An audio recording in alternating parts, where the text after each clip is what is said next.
thanks was his verdict. Okay, well, there's how these things are being seen over Europe, but we now go to the East Midlands, where we have the declaration coming up. Labour Party, 5,528. Down 20%. The UK Independence Party, 54,800. There were 1,806 papers rejected for various reasons. After applying the allocation formula, I also hereby declare that the following candidates have therefore been duly elected as members of the European Parliament for the East Midlands region. Roger Frank Helmer, Conservative Party.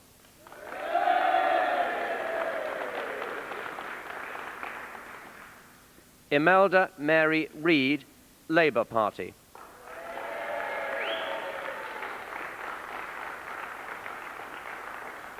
William Francis Newton Dunn, Conservative Party.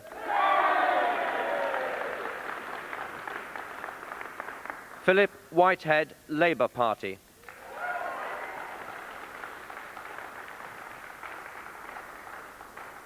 Christopher Heaton Harris, Conservative Party.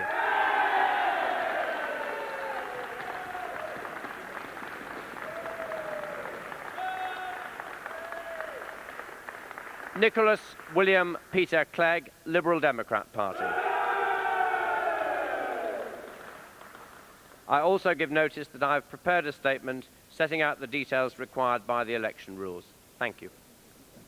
So the East Midlands result, Conservatives 3 MEPs, Labour 2, that's Labour down 1 on what was expected, Conservatives up 1, Liberal Democrats 1, and we go now to Wales for the Welsh result.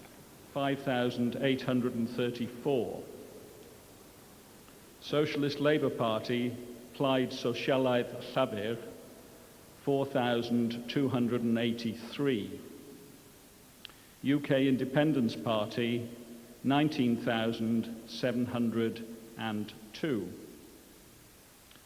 The total number of ballot papers rejected was 2,684. And I do hereby declare that the undermentioned are duly elected as the 5 members for the said electoral region. Glenys Elizabeth Kinnock, Labour Party, Llafur.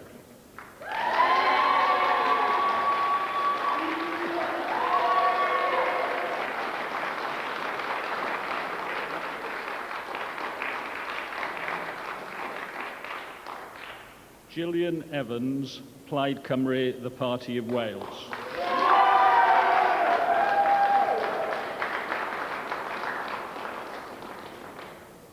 Jonathan Peter Evans, Conservative Party, y Blaid Geidwadol.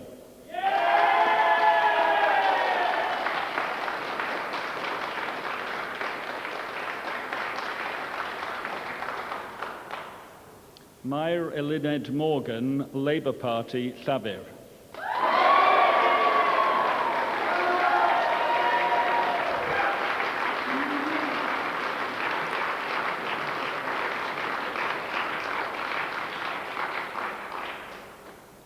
Eirig Wyn, Plaid Cymru, the Party of Wales.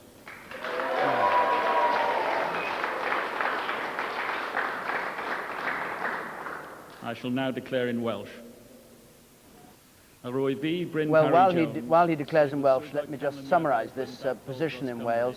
Plaid Cymru are just a few thousand votes behind Labour. Labour got 31% and Plaid Cymru got 29%.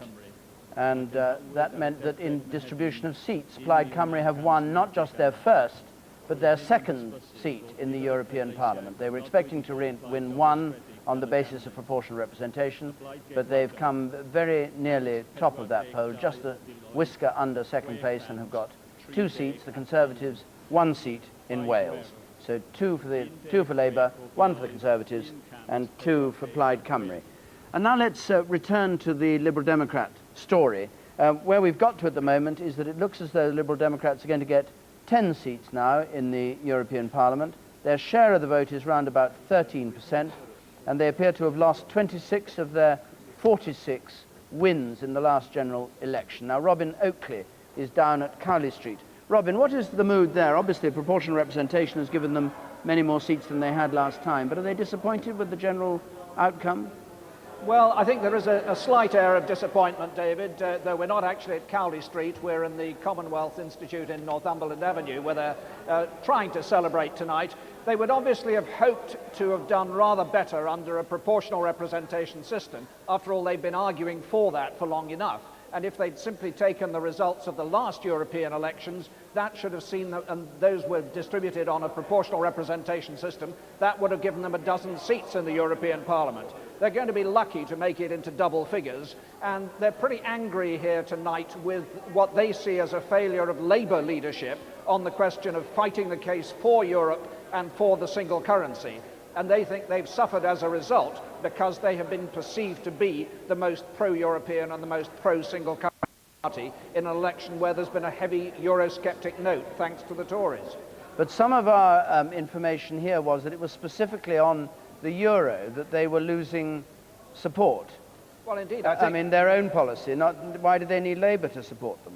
Well, because they feel that the Prime Minister, as would get more attention than they would fighting that particular case, has failed to deliver. There's certainly been some very sharp intakes of breath here tonight at some of the UK Independence Party figures they've heard announced. I think it's given them severe cause for worry, though their argument is that they would perform, according to the opinion polls, at least 5% better in a general election than they do in this specific European Parliament election, which has been devoted much more to a particular European issue.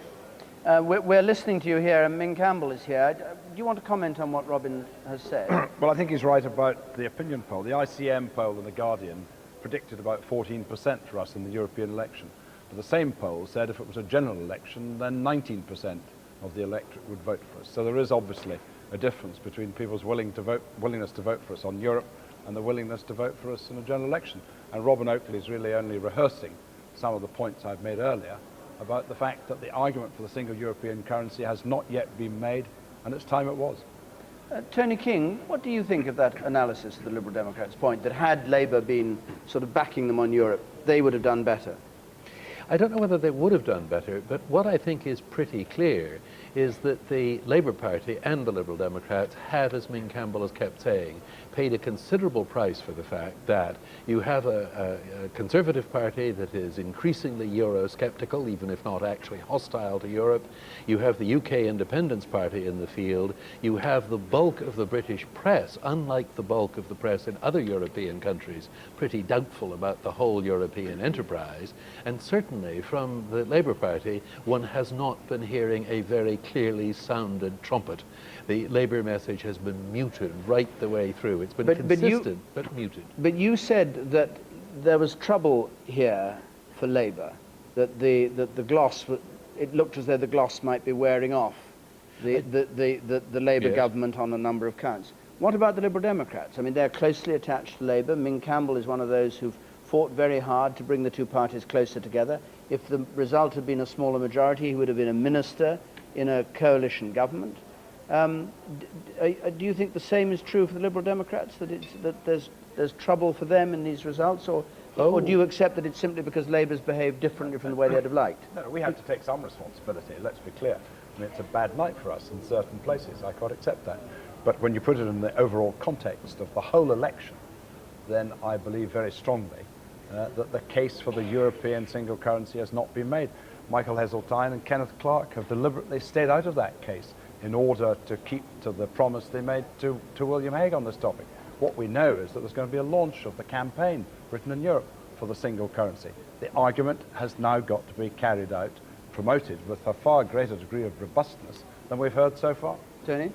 I think there is nevertheless something in the view that some people who voted Liberal Democrat last time at the general election because they wanted to get the Tory government out and didn't mind voting Labour in are now deserting the Liberal Democrats because their original vote had either been essentially an anti-Tory vote or a concealed pro-Labour vote, and they don't need to behave in that way anymore. But a central point, we're running up to a Lib Dem leadership election. And undoubtedly, an awful lot of people on the Liberal Democrat side are going to be interpreting this result as the price you pay for cozying up too far to the Labour Party. I'm sure that's going to be an issue. Margaret Beckett, on this point about the euro, do you think Labour can just go on with its present stance? Or may it have to go either the way public opinion seems to be going and just pull back a bit? I mean, we've already heard Tony Blair saying he accepts he wouldn't win a referendum on the euro now. We hear reports that he's going to keep quiet about the euro for a bit. Min Campbell says if you're going to win this case, you're going to be in real trouble if you don't push hard for it and convince the country in the way that Mr. Blair has been able to convince them before the general election that he was the right person to become Prime Minister. He's got a lot going for him in that sense. Or can you just stay exactly where you are? I think the problem with that question is that it seems to be based on the assumption that there's some strong move we can make now to make a decision about the single currency. But our basic concern is that, in fact, we can't. We are not in a position yet. We've said quite clearly we're not opposed to a single currency in principle, but we're not in a position to go into it. It wouldn't be in Britain's national interest to go in at the present time. And so in that sense, there isn't a place we can move to from where we are now, because it's where we believe Britain's national interest places us. But there isn't any doubt that as time goes on, people will, I hope, focus more and more on the Europe case. You know, there's a lot more to this in Europe as well as at home. There was the whole issue of the social chapter issues. There's the issue of the resources that we get from Europe through the structural fund. There was the lifting of the beef ban. There are a whole range of European issues where we have a case to make, and over time we shall continue to make it. I'll come to you in a moment, Michael Anker, but I just want to go to Winchester because we have the declaration coming from Winchester for the South East. Sorry, 110,571 votes. It's very hard reading at this angle, I can tell you. Labour Party, 292,146. Liberal Democrats, 228,136. The National Law Party, 2,767. The Pro-Euro Conservative Party, 27,305. The Socialist Labour Party, 7,281. The UK Independence Party, 144,514. Brian Bundy, 1,857, and John Michael Goss, 1,400. That is the total number of votes we have available for allocation. Could we now move to the allocation formula, please? The Conservatives have had very little change, but Labour is down 10%, the Liberal Democrats are down 9%, and the UK Independence Party is going to take a seat here. Okay. They're reading off their own screens there in Winchester. The first seat goes to the Conservative Party and is allocated to James Lyle Provan.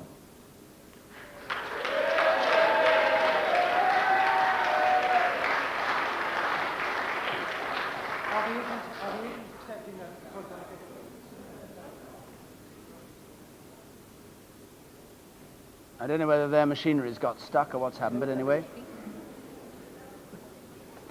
I've got a slight screen cut on the full names, ladies and gentlemen. I want to make sure the names are cut off.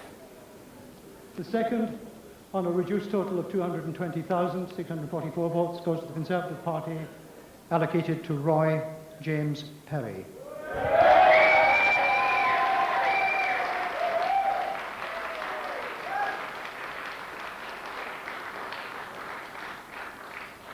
That's fine. Thank you. Can I have the sheet, please? Well, I think the third one is Conservative Daniel Hannan or Peter Skinner for Labour. The third seat is allocated to the Labour Party and is allocated to Peter Skinner, MEP. The fourth seat, allocated to the Liberal Democrats, to Emma Nicholson. Emma Nicholson, who's a working peer and was Seat the MP 5. for Devon West and Torridge. Allocated to the Conservative Party. Defected from the Conservative Party. Allocated to Daniel John Harmon. He's a correspondent of the Daily Telegraph. Seat 6, also allocated to the Conservative Party, to John Edmund Moncrieff Ellis, MEP. He's already an MEP and the budget spokesman 7, for the right the grouping of the EPP. And allocated to Mark Watts, MEP. Seat 8, to United Kingdom Independence Party.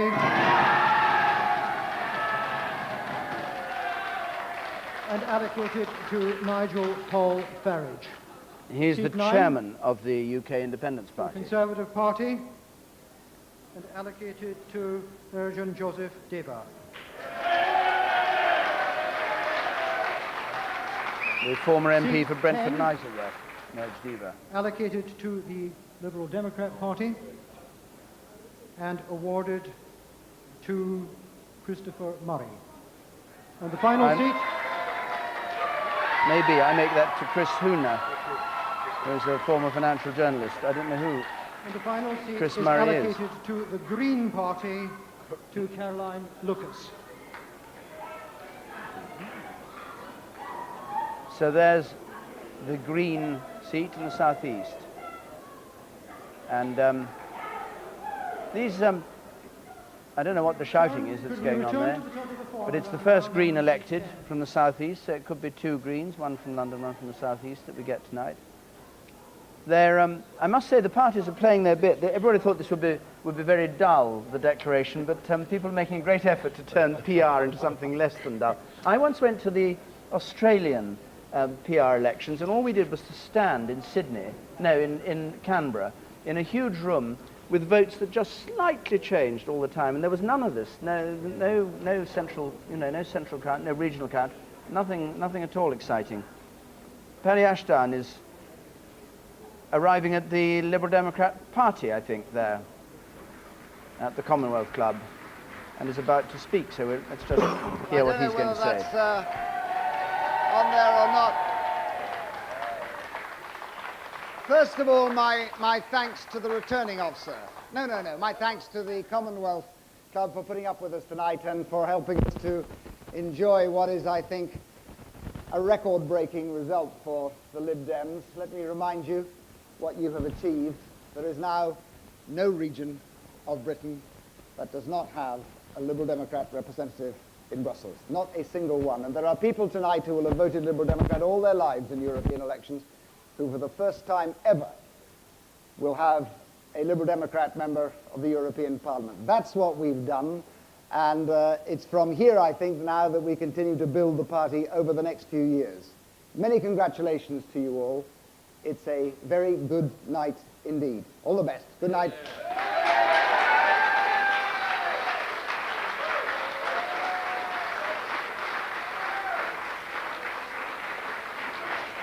So, Peter, we just heard the former leader, or he's still the leader, titularly, yes.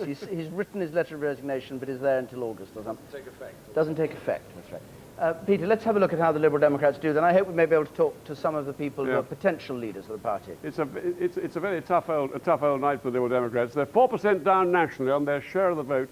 And here they are by region. Now just look at this. In the southwest, as Mingus Campbell was saying with great regret, is one of the most important regions. They're down a whole 15% on their share of the vote in 1997. This is the general election change. The change on the general election, 15% down, and where they did really quite well in the southwest, the general election, down 8% in the southeast. As you go up to the north there, that's going north that way, there's Scotland, so it gets less and less of a loss for the Liberal Democrats and making, interestingly, one little gain in share of the vote terms in the northeast. We did ask people in our poll what they thought about the new Liberal Democrat leadership, the challengers to Charles Kennedy essentially down here. But Charles Kennedy, as everybody knows, very much the favourite. 18% people we talk to think that he would make the best leader of the Liberal Democrat Party. Simon Hughes, the health spokesman, gets 8%. But then it really gets really rather absurd. Down here, Malcolm Bruce, the Treasury spokesman, Don Foster, Jackie Ballard, in spite of a helicopter trip down here, 2%. And when you look at one or two other people also challenging Charles Kennedy for the leadership, there he is at 18%, but Simon Hughes at 8%. Nick Harvey, David Rendell down here again, hardly visible, 1% each. And rather sadly for the Liberal Democrats, there's a shocking great don't know coming out here, 65%, or don't care, whichever you like to say. So there it is, Charles Kennedy, clearly the favourite, but nobody else really looking very much like a challenger to him, and an awful lot of people don't seem to mind very much. David. Well, Peter, thanks so much. I'm joined now by some of these these candidates. Jackie Ballard joins us, first of all, from Taunton. She who flew by helicopter on the day the thing was announced, with great panache to try and draw attention to her candidature. You would, however, Jackie Ballard, have lost your seat tonight if this had been a Westminster election. If this had been a Westminster election, most Liberal Democrat MPs would have lost their seat. But in a Westminster election, about 80% of the people take the trouble to vote. Tonight, only 30% of people, or less in some places, actually came out to vote. So I don't think even Peter Snow can extrapolate these results to a Westminster election. Well, why have you failed to get your vote out and Labour failed to get their vote out where the Conservatives have succeeded? I think, to be honest, that the Conservatives managed to run a campaign which had a simple message and brought people out to vote against the European idea. And the Labour Party, the Liberal Democrats and the pro-European forces within the Conservative Party didn't manage to get across a positive message that enthused people to come out and vote for what we were arguing for. Isn't that rather a setback? I think that for the Liberal Democrats we've actually done very well tonight because we've increased our representation in the European Parliament by at least 4 times than what we had before. But that's a technical matter, isn't it? That's just because you had PR for the first time. It's not a technical matter. There are many people across this country who have voted Liberal Democrat for years and never managed to elect a representative. Tonight, for the first time, they've elected a representative, this time to the European Parliament. For them, that is a very good move forward and all goes well for the future. But it's a slide back for the Liberal Democrats compared with the European election of 1994. No, we've got more MEPs than we had in the last European election. Yes, but you've got fewer, I don't want to beat about the bush, you've got fewer than you would have done in 94 if you'd had proportional representation then. Well, that may well be true, but the fact is, the reality is we have many more MEPs tonight than we had a week ago. And how do you account for yourselves being down from 17% to 13% in the popular vote? Well, as I say, I think many of our voters stayed at home because we didn't manage to enthuse them to come out and vote. We do have to be more positive about our message on Europe. Clearly, there's work to be done there. Jackie Ballard, thanks very much. Simon Hughes, what do you think? You're another candidate for the leadership. What do you think the Liberal Democrats could have done better than they did, unless you're happy with the way things went? Well, we responded to the sort of election system that we were given, and as Paddy said just a moment ago at the Commonwealth Club, we wanted to try to provide a Liberal Democrat representative in every region of England, in Scotland and Wales. That was the target, that was the objective, and we pretty well achieved that. And to be honest, we have to play the game that is set by others. We wanted a PR system for the last 20 years. The last time we didn't get one, we had to win under the old system. We got 2 MEPs, and now this time we will have 10 or thereabouts, and we will have one throughout the country. So I'm not disappointed. We have achieved what we set out to achieve. Voters throughout Britain will have Liberal Democrat members of the European Parliament, and above all, will have Liberal Democrat representatives in places where they haven't had them in all of my lifetime, or, sir, your lifetime. Aren't you surprised and worried by the fall in the Liberal Democrat vote from 17% the last time there were Euro elections to just under 13% now? Can I say, I always believe that the case for Europe, which many of us passionately believe in, needs more than us, and including the media, to be able to help people to debate and to put. And Labour left the field. Labour effectively left it to us to put the case. And Labour sat on the fence. Now, that meant that the Tories argued against, UKIP argued against, the Greens argued against. We pretty well alone argued in favour. And we therefore carried the brunt of the attack. Now, on that basis, we fought the most difficult issue on behalf of that cause in the country, and therefore we had a less vote, a smaller vote than we would have had on national issues, when, as Ming Campbell said earlier, we would have got about 5% more on all opinion polls. Why do you think? I'm troubled by it, but not fundamentally worried in terms of the health of the party. Why do you think Labour abandoned you? I think Labour are nervous about Europe. I think Labour are timid about Europe, and I think I have to say it reflects their view on many things. The great difference between the Liberal Democrats and Labour is that we're not a timid party. We say what we believe in, and we go out and we campaign.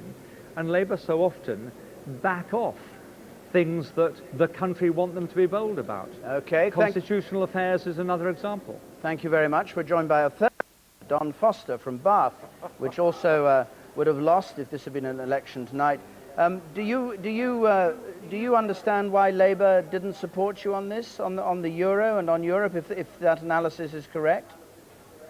Well, I mean, the easy answer to that, of course, is simply to say I refer you to the answers that you just had from my other colleagues. There's no doubt whatsoever Your rivals, that the I Labour should Party say. have been timid.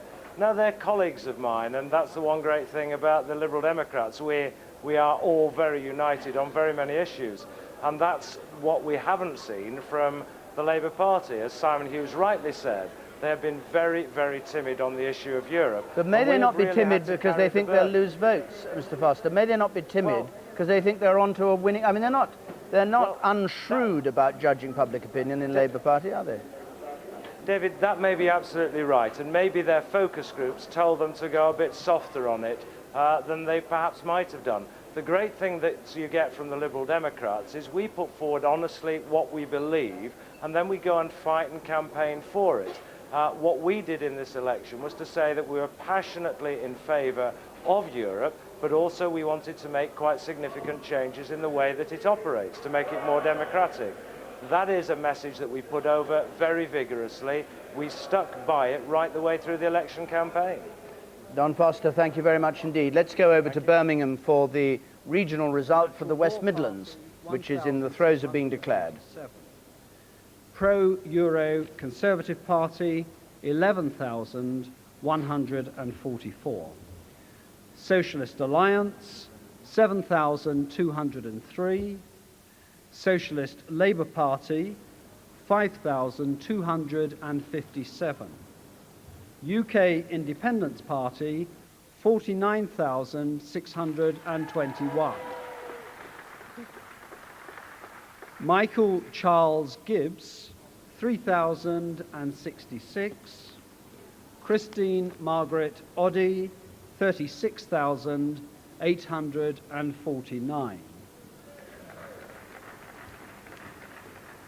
The following candidates have been elected.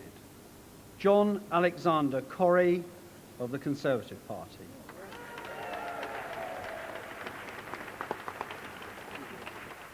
Simon Murphy of the Labour Party.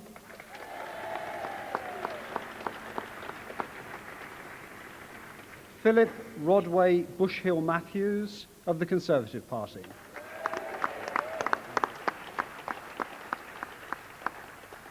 Michael Cashman of the Labour Party.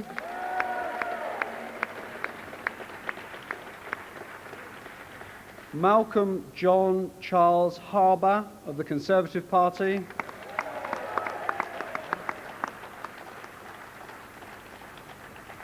Liz Lynn of the Liberal Democrats.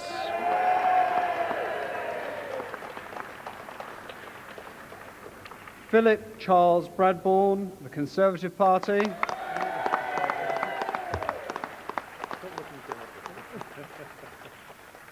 And Nina Gill of the Labour Party.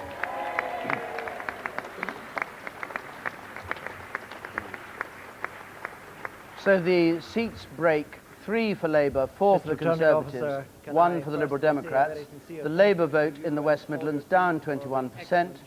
The Liberal Democrat vote down 3%. The Conservative vote up just 3%.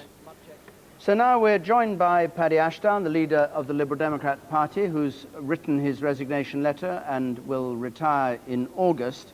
And he joins us from the party that the Liberal Democrats are having tonight. Mr. Ashdown, thank you for coming and talking to us.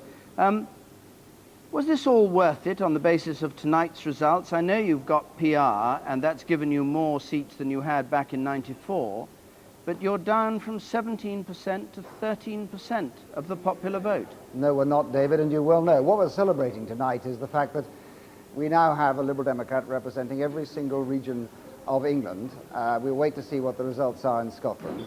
That's for the first time ever. There are people who will have voted Liberal Democrat and pro-Europe all their lives who will now have a representative in Brussels. We have quadrupled, and more probably, the number of MEPs we have, and we feel very satisfied with that. Now, if you're going to go through the business of comparing European elections with national elections, you know perfectly well that's not comparing apples with apples, and you don't need me to tell you that.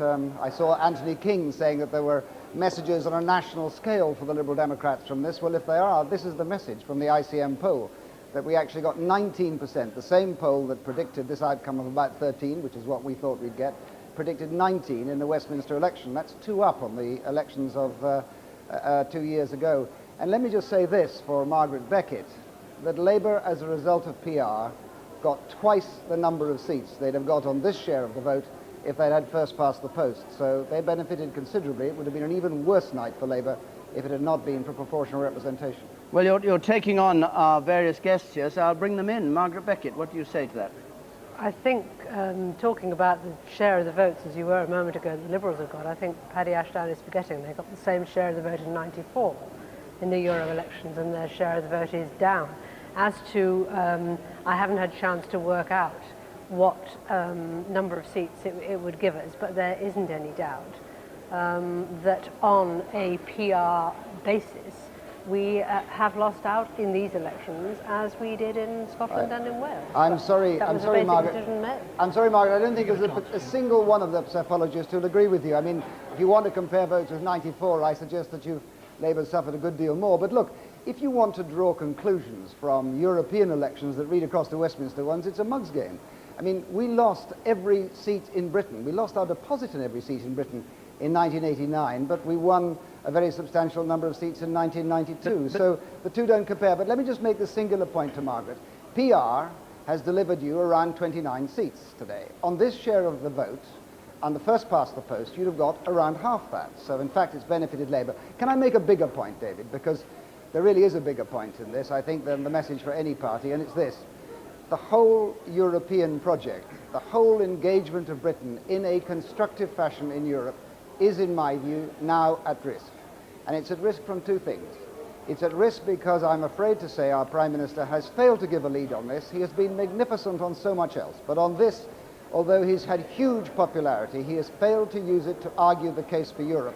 And that means that he is in danger of losing one of the key elements of New Labour's message to the country, and losing as well, I think, any claim he can have to leadership in Europe. Unless he now comes out and provides that leadership, Britain's project as a pro-European nation constructively engaged in Europe is now seriously in danger. But Mr. Ashdown, if I may, just one more. Well, and the second message is this, and it's for the Conservative Party. They have now let... The Conservative Party would love to have a chance to enter this discussion. Well, all right, if I may make a final point, then you can. If I make a final one, the genie is now out of the bottle. It is my view that the Conservative Party have now abandoned themselves to the nationalism of the extreme right. There will be members of the Conservative Party, including members of Parliament, in my view, who will now be looking for a different home to go to. And that is what the Conservative Party has done. It's a victory, but it's disguised as a defeat. And this eventually will really damage the Conservative Party. Michael Ancram. Well, a lot of Liberals voted Conservative at this European election, and I think that Paddy Ashdown ought to take some account of that. But you know, we've spent an inordinate amount of time listening to an argument between the two losers, a falling out of friends. What is absolutely clear tonight is that the Conservatives have won this election. The people of this country have accepted William Hague and the Conservative Party's message that we want to be in Europe and not run by Europe. That message came through very strongly. It was the simple, straightforward message of this campaign. It's been endorsed. All right, but what do you say to Paddy Ashdown's accusation that you've now adopted the nationalism of the extreme right? Again, look at what we said. We said we want to be in Europe. That is not the nationalism of the extreme right. We want to be in Europe, but we do not want to be dictated to by Brussels. That was a very clear message. You don't mean it, and nobody believes you do. Well, I think if Ming Campbell and Margaret Beckett had actually bothered to read our manifesto, they would have seen exactly what we meant by it. We put forward a very large number of positive proposals which showed how you could be in Europe but not necessarily subjected to coercion from Brussels. Mr. Ashdown, when I began this interview, you said I was talking rubbish when I said your vote had fallen from 17% to 13%. I think you may have misunderstood me misheard me, because that is exactly what has happened. You had 16.7% of the last European elections, and you're down to 13% now. Does that worry you, is my question? I beg your pardon, David. I presumed you were comparing general elections with European elections. No. Look, the truth is that it's not much better if you compare European elections with European elections. I'm not about to pretend that in terms of the vote, there aren't some messages here, but the message is this. We have now become the only party that has argued the pro-European case against a backdrop in which the Conservatives have quite deliberately, and in my view they will pay a terrible price for this, in the unity of the Conservative Party. They may celebrate victory tonight, but it will be a defeat for them in the long term. We have argued the case for Europe against a background mood of at least Euroscepticism, if not right-wing nationalism. It's been a tough campaign to argue, but I am proud that we have argued it, and we have. We have done the job the government ought to have been doing, and we've ended up with 4 times as many members of the European Parliament. I am pleased with that. I am proud that we've held to our belief. I merely make this point.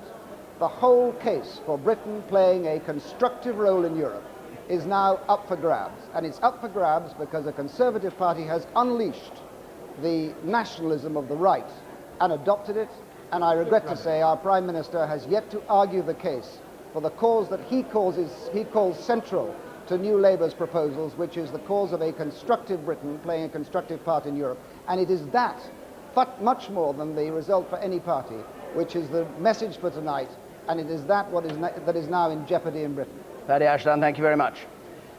Sian, let's go to the cafe for some enlightenment from yes, people we're going to hear who were or weren't involved in this whole affair. Thanks. Well, these people were because they voted for some of the minority parties, including the UK Independence Party, Simon, which have got 2 seats tonight, so you must be very pleased with that so far. Yes. Yeah. Did you vote for them rather than Tory because you knew that you'd get somewhere under PR? It was PR that made me choose to vote that way rather than going with the Conservatives, because I think that they can actually do something and it can be a lesson. Otherwise, I would have stayed with the Conservative Party if it was a first past the post. Right, right. So, Ben, it was more an expressive vote, do you think, for the minority parties than an instrumental one? Well, you know, the Labour Party no longer offers a socialist agenda. You know, pursuing policies such as the PFI initiative, benefit cuts for single parents, and you were Scottish Socialist, yeah, weren't you? Mm-hmm. You know, so the Scottish Socialists offers a socialist agenda that the Labour Party just doesn't anymore. Yeah. You know, no longer relevant to the working classes. Yeah. Rena, you voted UK Independence Party rather than Tory. What swung it for you? Why did you vote for them? Well, of all the, this campaign, of all the leaflets that came through the door, and that was the only campaign we really got, the UK Independent Party laid out very clearly what was good for Britain and what wasn't, and I decided that they were the party I'd vote for. Okay, but it was clearer for you, the UK Independence Party. All right. Fiona, you voted for the Greens, and they've got their first seat. Are you expecting many more? Probably not. I think the UK Independents have managed to swipe quite a few seats. I think it's quite worrying, single-issue campaigning. Well, because it's single issue, and Greens it makes didn't you wonder have a what single the future issue. is going to be. Greens campaign for sustainable development, sustainable communities, and they're hoping to support everybody. So you're quite disappointed? You would have expected more at this stage?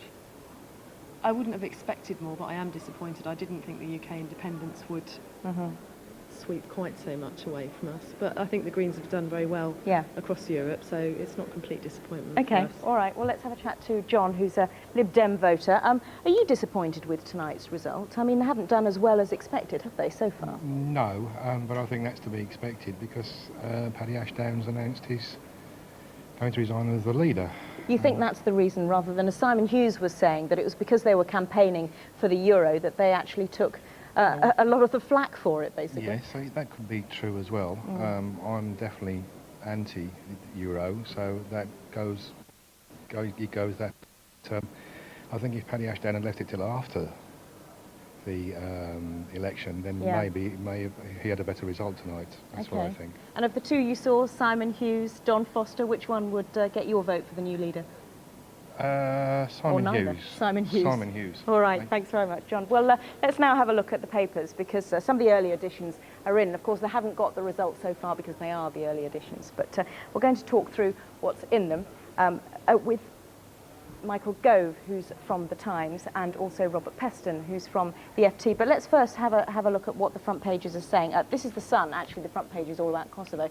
But inside, they've had a Save the Pound campaign, which has been running for a long time. So their headline is, "It's no to the euro, election blow for Blair as the voters snub new currency." And Trevor Kavanagh is saying that knives are out after Labour's fiasco at the polls. This is the traditionally Labour-supporting Mirror, which says that routed Labour may lose half their euro seats. Blair counts cost of poll fiasco. This is the Independent. Tories make big gains in Europol. Here's the Guardian.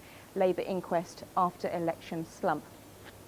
Michael, we were hearing then for people who supported the minority parties. Do you think that Labour have lost out because of the PR system? Yes, I think the proportional representation system has given people who have strong views on Europe an opportunity to express them by voting in particular for the United Kingdom Independence Party. I also think the whole proportional representation system has been viewed by many electors as an insult. The voting regions, particularly vast regions like the southeast, are so huge that the chance of having any personal relationship between members of the European Parliament and voters is impossible. And I think in that respect, voters haven't turned out, and in particular have punished the government for, in effect, rigging a system in a way which is so palpably undemocratic. Yes, and what about the closed list system for you? I mean, did you think that that's actually something that turned a lot of voters off? They wanted to vote for a candidate, they didn't want to vote for a party. Actually, I don't think there's a lot of evidence that that was a problem.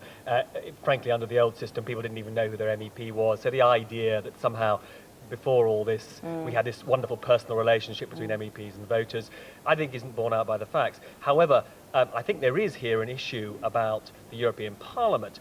People don't know what it's for. I think a lot of the apathy, a lot of the reason people didn't vote was because, you know, Europe has singularly failed to get the message across about why there is a Parliament. And this is really, I mean, it's a Europe-wide trend what we're seeing. I mean, we see in the Financial Times tomorrow, or today now as it is, frankly, the turnout is down all across Europe. There's also been quite a swing to the right all across Europe. So although one's temptation is to concentrate on the United Kingdom, and this is a very bad result for the Labour Party, let's be clear about it, nonetheless, we are part of a European trend here. Yeah, Michael, do you think it's more that than the PR system, the fact that people didn't turn out to vote because actually they don't feel much for the European Parliament? They don't know what it does, perhaps they haven't even met their MEP in the past 5 years. That could be a reason. This election result certainly shows that there's no affection for the European Parliament or the European ideal which it's supposed to represent amongst a significant section of the voters. During the course of the election campaign, opinion polls showed that over 60% of British people were opposed to the single currency. During the run-up to this campaign, the European Parliament for the first time was alleged to have flexed its muscles by sacking the European Commission. During the election campaign, we saw the European Commissioners were all still there when we were discussing Kosovo. People know that the European Parliament is undemocratic, and in that respect, they haven't turned out to vote because they've got a lack of respect for that institution. Yeah. Do you think Labour were right to play quite a sort of downbeat campaign? Because they didn't really want to risk having a full-scale debate about the euro, Robert? I think given where they were when they started the campaign, they had no option. There is a longer-term criticism of Tony Blair and the Labour Party, which is they have failed consistently since being elected to sell their pro-European message to the electorate. Now, the fact is, they had failed in that respect by the time the campaign started. Had they started to do it then, they would have been very, very vulnerable to tremendous attacks from the Eurosceptic press and from the Tory party. Could say that Mr Blair had a rather more important job to do because he was concentrating on Kosovo, which of course is what all the front pages are about, rather than the election. The other completely unclear question is to what extent the fact that Kosovo knocked all politics of any other nature off the front pages had an impact here. I mean, the reality is there has really only been one issue over the past couple of months. European elections must seem trivial to most voters compared to what's going on in the Balkans. Out of the headlines. One point I should make, certainly Kosovo is far more important than the European elections, but it's also the case that generally the press have reflected Tony Blair's views during the Kosovo war in a way which suggests he's shown moral courage. There doesn't seem to have been any khaki effect. I mean, it is very interesting, isn't it, that there hasn't been the equivalent of the Falklands factor here. None. I mean, this is a terrible result for Labour in circumstances where you might have expected a bit of a rallying round the government party at a time of military conflict. Okay, Robert Peston, Michael Gove, thanks very much for joining us. David. Thanks so much. Well, now, we haven't talked about Northern Ireland at all tonight because Northern Ireland isn't counting declaring until tomorrow, and we've abandoned Scotland because, as we know, Scotland is not going to have its final result until tomorrow. We still have London to come in England, but we've got 9 out of the 12 regions altogether, or 9 out of the 11 if you exclude Northern Ireland, declared. So, Peter, can we look now at the state of the parties and how things have panned out? Sure thing. Let's look at the 9, first of all, the 9 that have declared so far, and you'll see the piles of seats building up on the map. Notice that those piles are of different heights because, of course, some regions like the northeast there are small, and some like the southeast here are very big. We've just had the Eastern Declaration a few moments ago, and United Kingdom Independence Party took a seat there. So they've got 3. 1, 2, 3. One in the southwest, one in the southeast, and one in the eastern region there. Now we've got the 2 still to come, and we're forecasting that in London we're going to see Labour and the Conservatives sharing the seats out there with a Green win in London, and in Scotland we're predicting, on the basis of what we have so far, that the SNP will take 2, the Tories 2, and Labour will take 3 down the bottom there. So let's just look at that sideways and we can see what the picture looks like. More clearly, there's Plaid Cymru's success in Wales, and here you can see the UK Independence Party picking up these white bars here in those 3 regions there. London, as you can see, again, the Tories taking as many seats as Labour. All this blue here showing this great Tory success in regions you'd never expect them to be doing so well in, on the basis of what they've done so far in this Parliament, certainly. And now, a look then at, finally, at the forecast share of the vote all over the country. 36% the Conservatives, 28% Labour, so it's an 8% lead for the Tories, 13% the Liberal Democrats, and 20% the others. And the forecast seats again, notice proportional representation, how closely they reflect the share of the vote. Here are the share of the seats, 36, 29 for Labour, 10 for the Liberal Democrats, and 9 for the others. Let me just now add what would have happened if it had been first past the post this time. Well, just look at that. There are the Tories with the largest share of the vote getting on first past the post, or they would be getting, just like Labour last time, a shocking great 67, even more than Labour in 1994. 67 of the seats would have gone to the Tories if this had been first past the post. The Labour Party would have got only 15. So the Labour Party gaining really massively from it being a proportional representation election. 29 as opposed to 15. They got twice as many seats under PR as they would have got first past the post. They're the Liberal Democrats. They'd have got none at all, we say, first past the post. That's our estimate anyway. And the others here would have got just 2 instead of the 9 that they've got. David. Peter, thanks so much. If you're in the eastern region, by the way, which is Norfolk, Suffolk, Hertfordshire, Cambridgeshire, that sort of area, you might just like to know the change in the vote, which we didn't give. The Conservative vote was just up a little. Labour didn't do quite as badly there as they have done in some other regions. They were down 15%, and the Liberal Democrats were down 6%. The UK Independence Party got 8.5%, and the Greens got 6%. And as Peter was saying, Conservatives got 4 seats, Labour 2, the Liberal Democrats 1, and the UK Independence Party won 1 seat in the eastern region. Now, Justin Webb has been following the newspapers from the whole of Europe and their reaction to tonight's results, so let's join him in Berlin. Justin.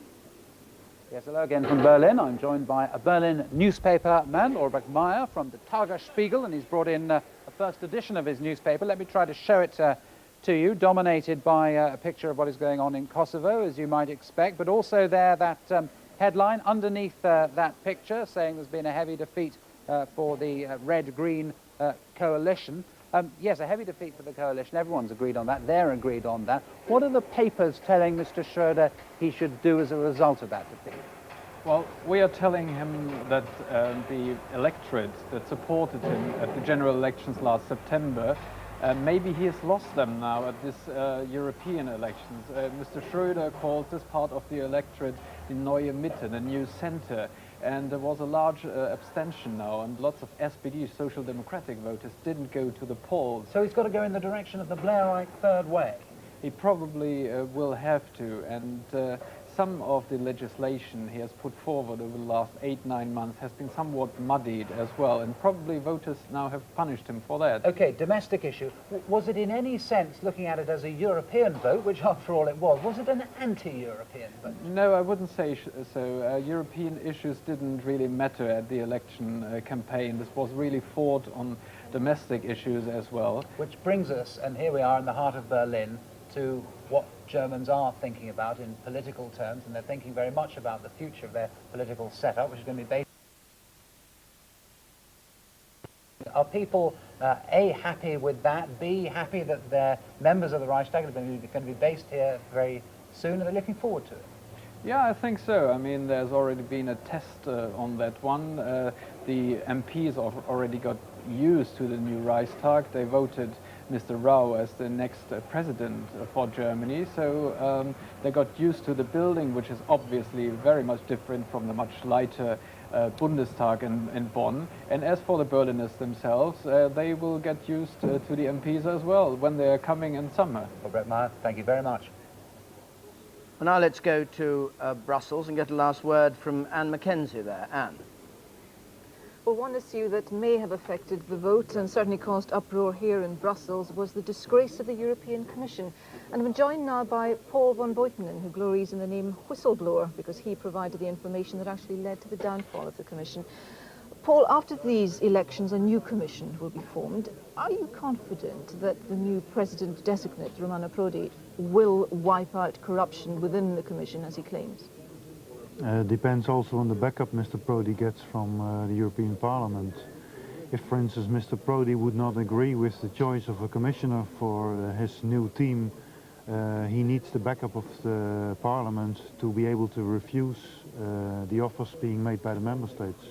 But he is going to obviously face considerable opposition from Member States. For example, Mr. Blair is likely to re-nominate Mr. Kinnock. He's not going to take too kindly to Mr. Prodi saying no. I think it would be good if Mr. Prodi would refuse any old commissioner into his new team. So, although I do not personally want to say something about Mr. Kinnock, I think as a matter of principle it would be good if you would start with a new team. They were all in the old team, they were all aware of what happened. But not all of them were in any way indicted by the report. No, but if you are working together for 5 years and you are signing all the important decisions together, you cannot have a team of 2 or 1 black sheep and 18 or 19 white sheep. It doesn't work like that. So Mr. Prodi should start with a new team. Do you think that the achievement of the Parliament, as it were, the fact that suddenly they realised that they had muscle by managing to get rid of that Commission, is going to mean that they are going to take on the new Commission, that they might start to veto some of the commissioners when they come before them in the autumn? Do you believe the will is there? It could be. I'm not a politician, I cannot do any guesswork there, but if they would have the material which would convince them that one of the commissioners would not be a good choice. Is the will there within the Commission to reform itself? I seriously doubt that. You yourself, as whistleblower, you were suspended and you haven't actually been reinstated in the position which you held.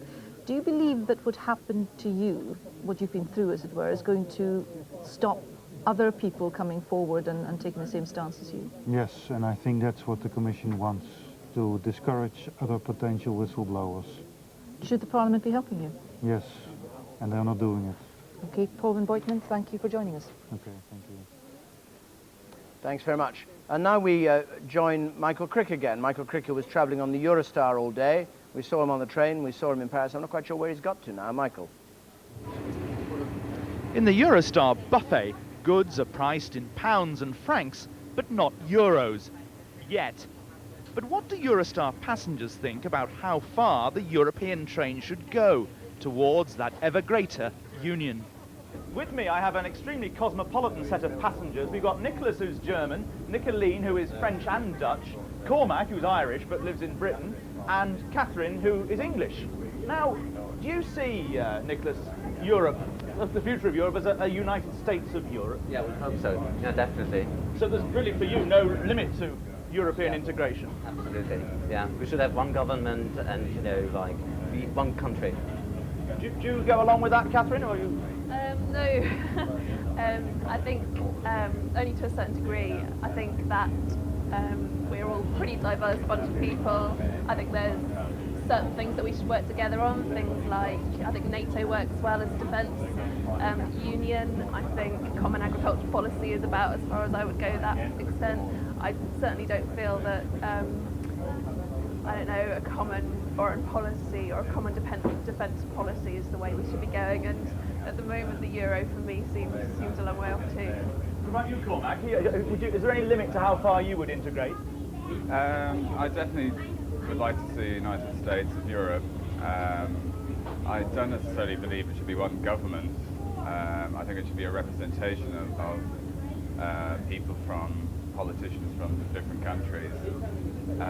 It would certainly help very much for the person that has to travel around Europe working. I have to carry at any one time 2, 3 or 4 currencies, which is a pain. Nicoline, what do you feel about the way things are going? I would like that it's going a little bit quicker. Would you like to see, eventually, a common European language? It's impossible. What about you, Cormac? Absolutely, English. The Irish learned it, why can't the rest? And what about you, Nicholas? You're German. Yeah, definitely English. English? Yes, I think everybody. You're German. Yeah, absolutely. I mean, everybody's talking English already, you know. So let's go ahead. If we want to really have an integration, a proper integration, so let's do it the easy way. And English is the easy way. Good. Well, Peter, can we now look at the whole picture tonight? I gather London, we've still got 23 to declare, 23 constituencies to declare, so we won't get that, and apparently lots of recounts. But what's the overall picture at the moment? Time to take a look at the European Parliament, David. Certainly, here we have the old House, the Parliament that was elected in 1994 and 96 in 3 countries, and it's been there until just a few weeks ago when it was dissolved. There we have, just notice, in the old Parliament, the way the Socialist bloc there has 235, the centre-right bloc has 235. Now we want to see how the what sort of shift in the balance has occurred as a result of this European election. Take a quick spin around and notice all the people changing colour, and you'll see that there has been a change, a little bit more for the right, a little bit less for the left. Broadly speaking, let's just see how it's mapped out. There we have it, Socialist group there down to 198, down below 200, minus 37. Greens well up. The Greens doing rather well in this election. United left about roughly the same. Liberals up just 3. The centre-right, including no doubt some of those British Tories, of course, up to 249. Clearly now considerably outnumbering the Socialist bloc there. The far right's down 14 and the others up 24. Now, of course, what this also is a sort of referendum in each country on the popularity of the government in each case. So we can have a look now using those balloons of ours to see just what sort of swing has occurred since the last general election in each of these countries. So, swing. Thank you. We can put the plane out of the way now and raise our balloons in the countries where swing is of significance, the countries where we got actually some clear message about the swing.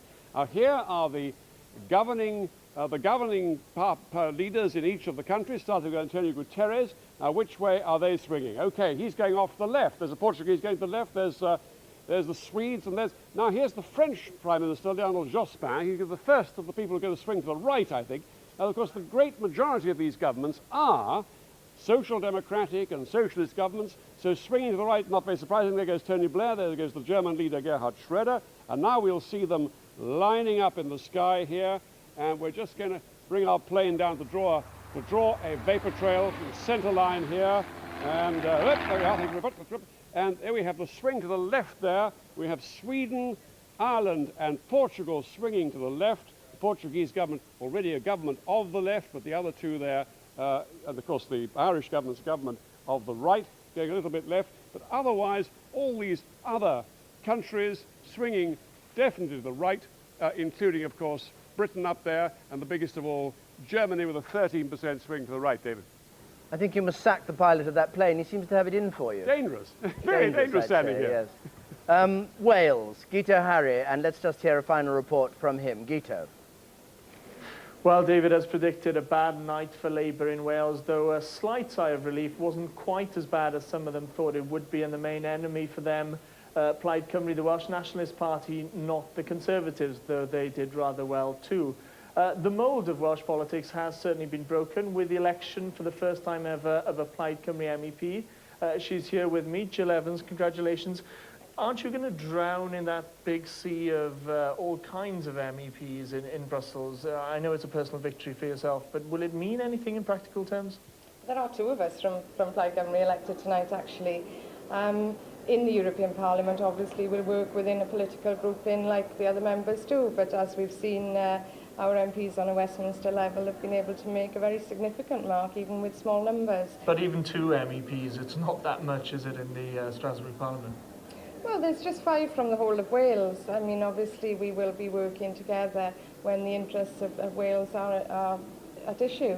But I think one of the most important roles for an MEP is to be a link between the institutions in Brussels and the people of Wales. We've heard a lot today about the low turnout. Well, one of the things we can do to improve that is to really work with the people, to really tell the people what's going on, be answerable to them, and really represent their views in Brussels and Strasbourg. And I think that's the prime role of an MEP.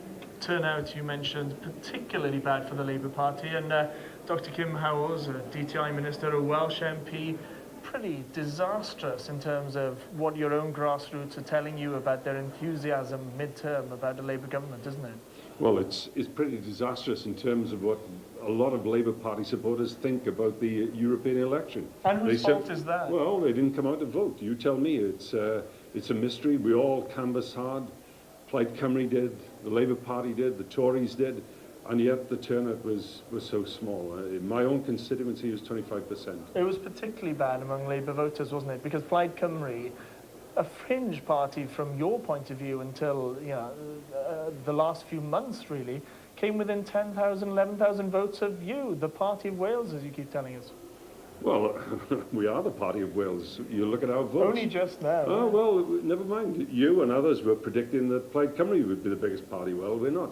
And if it had been a first-past-the-post election, we'd have won 22 out of the 40 seats. It's not good enough. And we've got a big job to do in rebuilding the party in Wales. But I'm confident we can do it. I think this is the low-water mark as far as the Labour Party is concerned. Mid-term disasters following Ron Davis's walk in the park, and these terrible fights between Alan Michael and Rodri Morgan. We had a big hill to climb. We've started climbing it. We've come out as the biggest party in Wales. We'll build on it. Very briefly, the picture in England is not particularly well, but do you think part of your problem in Wales is this focus on Middle England and the grassroots feel neglected here? No, I don't. I think that most people in Wales feel like most people in England. They don't bother to come out and vote if they don't think the election's going to be important to them. What we've got to do, as Jill said, is we've got to convince people that what happens in Brussels and in Strasbourg does affect all of our lives, and we've got to educate people, and we've got to convince them that it's important, and we've got 4 years to do it in. Cross-party consensus on that. Kim Howells, Jill Evans, thank you both. And now, back to you in the studio.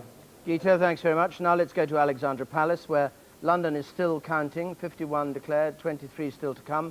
We join Nicky Campbell. Yes, David, we're a while away from the results. So just to sum up, John Sopel, our political correspondent, you've been wandering around, feeling the waters tonight. Recriminations in the Labour camp against the way this campaign has been organised? Yes, and the recriminations, so there are a lot of people pointing the finger at Margaret Beckett, it has to be said. A number of people I've spoken to this evening who are party workers and also people who are MPs who've just turned up this evening, saying that frankly it was a lacklustre campaign. And I sense there's a sort of, a certain amount of scapegoating going on that always happens at the end of every political campaign. Now, Margaret Beckett wasn't the architect solely of this campaign. It would have been agreed by Downing Street. But is anyone going to carry the can for it? I suspect yes, and I suspect it will be Margaret Beckett at the end of it, because I think that there are people feeling that, frankly, they should, it was understandable, but people are saying Tony Blair was so busy with the war in Kosovo, his hands are clean, and some of those people around him who are the campaigners in Downing Street. But Margaret Beckett, she was in charge. Well, if it's been a poor campaign, then she must take some of the responsibility for it. Very quickly, does this mean PR for Westminster is dead in the water? I think Tony Blair has seen the future, and it's called first past the post. I think it's very unlikely now that they will go down the road towards PR for Westminster. He's seen what's happened in Scotland and Wales. He's seen what's happened here tonight. The other experience that he's undergone is the war in Kosovo, where he's had to deal with governments, where there have been governments elected by proportional representation, and they've had to worry about the fragile coalitions that there have been, and that makes him feel very strongly that strong government is better delivered by the electoral system that we've already got. Thank you, John. John Sopel. That's all from me. Back to the studio. Thanks, Nicky. Well, a brief reminder of how things stand. 9 out of the 11 regions, Northern Ireland hasn't yet declared. What do you make of all this? There's been a major shift across Europe towards the centre-right. It's going to alter the balance in the Parliament and, in the short term, create conflict with national governments. Shift against the third way, possible change in the direction of Europe. Okay. Margaret Beckett. Very low turnout, very hard to read anything into it for national politics. The Conservatives fought a very extreme campaign, one that will cause them big problems and Britain big problems in the future. And still, I suspect we'll find that they've got a lower number of votes than they did in 1994. Very disappointing. Michael Anker. It's been a good night for the Conservatives. It's been a good night for William Hague, who led this campaign from the front. And I think it's been a good night for the country, because the message on Europe, I think, is the correct one, that we want to be in Europe and not run by Europe. It's also part of a significant part of the recovery of the Conservative Party from the defeat of the last election. I've always wanted to see this done in stages. Tonight is very much part of creating the momentum which I believe will help us to win the next general election. Lynn Campbell. 10 seats turns out to be a good result for us. We'd have liked a few more, but 10 is perfectly respectable. Those of us who believe in the European case now have the obligation to argue it. It will be much easier because the Tories have broken cover. The Tory party that took us into Europe now wishes us to disengage from Europe. The battle lines have been laid down, and the battle will be joined between now and the next general election. I thought for a moment Paddy Ashdown was throwing his hat into the ring again when we heard him so vehement. If anybody can save this country. No? I think you must wait until the nominations close before you're quite satisfied that he's not going to run again. Very briefly, Sian, last word from you, and then we'll come back down here. Yes, is this a bad day for Britain and Europe, as Paddy Ashdown said, called it? Oh, very bad indeed. I think the messages we are sending out to the rest of the Europe is very negative. It's a bad day for Labour, and certainly a very bad day for the Conservatives, because this is where their problems start now. John? I'm sorry, I disagree with that. I think the electorate has signalled that they want a more cautious approach into Europe. Yeah, what do you think? Yes, I think it's been a good night for British people because they have shown they don't want to be run by Europe. Jo? I don't think the electorate has shown anything because they didn't vote. Oh, well, that's quite a good point. Turnout was so low. Actually, was it representative at all? Let's go and talk to Eddie. Eddie, do you think it was a representative vote because so few people turned out? I think it does, yeah. I don't think people are interested because they don't want to go into Europe. I think we want to keep the pound and stay as we are. Right. Good luck. No. Do you agree? I think 77% of people didn't vote because they're just, they don't pay European taxes, it doesn't seem to have a lot of teeth in it, so they're just not interested in it. Not that they don't want to go into Europe, they're just not really interested in it. So these elections tell us nothing, Simon? Of the people that voted, then I'd say that the 23% said no, don't go into Europe, but you can't carry it through. 77% don't bother turning up, so you can't do anything. It's not a good poll of people at all. No. All right, this one's going to go on and on, David. Sian, thanks very much. Alison, last word from you. Well, just to repeat what everyone's saying, dreadful turnout, but I do think there is a very important message for Labour, because turnout was down most in the traditional Labour sort of strongholds, but also party support for Labour was down in those areas too, so I think Labour do have a lot of thinking to do. And Robin Oakley. It's, I think, the first election since 1992 that Labour hasn't finished first, and there must be severe lessons for Labour in this. As some of their supporters are saying, have they been appealing too much to the Daily Mail voters and not enough to the Daily Mirror voters? I think Labour's opponents of PR may go a little bit quiet after this, because the result would have been so much worse for them under first past the post, as Peter Snow was pointing out. And I think both party leaders have an interesting immediate question. What lessons does William Hague draw from this? He's a man who's been trying to produce a more inclusive, softer kind of gentler conservatism on other parts of his policy, but he's taken a hard Eurosceptic line on Europe. Will he now take the lesson from this, that he's got to be more hardline, more right-wing, more Eurosceptic? If so, then the Kenneth Clarks and Michael Heseltines, who've kept quiet during this campaign, are going to be emboldened to take a different attitude. And as for Tony Blair, does he heed the chiding of Paddy Ashdown and others who say he should have fought the case for Europe more strongly, the case for the single currency? Most immediately, does he come out and speak at the Britain in Europe rally, which the pro-European Tories insist that he must do if they're going to follow him? Tony King. A shockingly bad night for the Labour Party, which I think will send shockwaves through the Labour Party. It's not just because Margaret Beckett's in the studio that I'm saying this, but it really is cheap and easy to blame her. After all, Labour didn't do particularly well in the local elections either. There is a real problem with the Labour Party, which is clearly believed by large numbers of its own erstwhile supporters that it's not delivering for them. And I think it would be a complete mistake to write off these results as though they had, or to interpret these results at all, as though they had to do just with Europe. It's not just that. It's got to do with a lot of things, as people have been saying. It's got to do with taxation, it's got to do with the economy, it's got to do with the fact that Labour doesn't appear to a lot of people to be delivering on the basic public services. Tony King, thank you very much. Well, it brings us to the end of this programme of what I must say I thought would be a very dull programme, but politics is always fascinating, because you think Euro elections, no turnout, and suddenly we've had the most riveting series of results come through, and a lot of fascinating insights from all of you around this table. Thank you very much. And to everybody up there in the cafe, thank you very much for coming in. And no doubt over the next day or two, we'll be getting different analysis, different explanations, maybe changes in policy on Europe and the Euro, who knows, but it is certainly a very exciting result in that sense for British politics. From all of us here, I hope we've been of help and a service as ever. Good night.